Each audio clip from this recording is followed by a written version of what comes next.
Tao has been living with a secret for 12 years. He's HIV positive, and in Singapore, that's a big problem. If I were to tell people I was HIV positive, I think I would lose my job and people would shun me.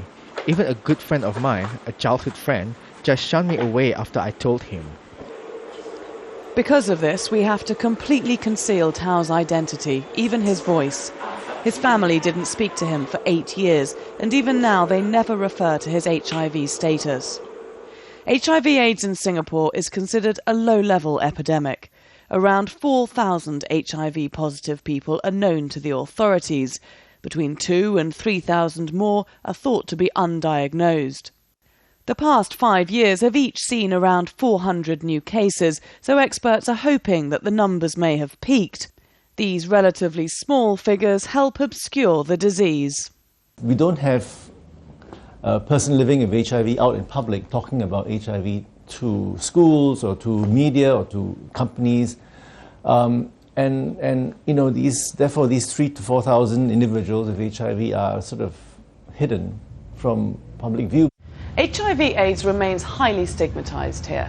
The government has, in recent years, improved its stance, setting up clinics such as this one, which encourages anonymous testing for around $20. Last year, it also increased its prevention budget and ran a soap opera highlighting HIV/AIDS. But one vital area that keeps driving this disease underground is treatment, or a lack of it. The few drugs that are available in Singapore cost more than $700 a month. The poorest of the poor get subsidies, but for most people it's simply out of reach. They have to travel overseas to find cheaper generic versions. Right now everything's done very underground.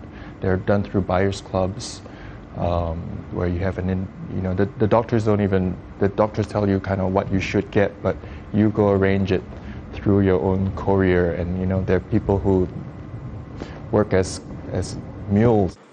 Stuart Coe's been an AIDS activist for some time. He says these difficulties surrounding treatment discourage many Singaporeans from addressing their HIV status and stifle debate. The Singaporean government chose not to talk to Al Jazeera about the issue, and even within the HIV-positive community, there's little discussion about the disease.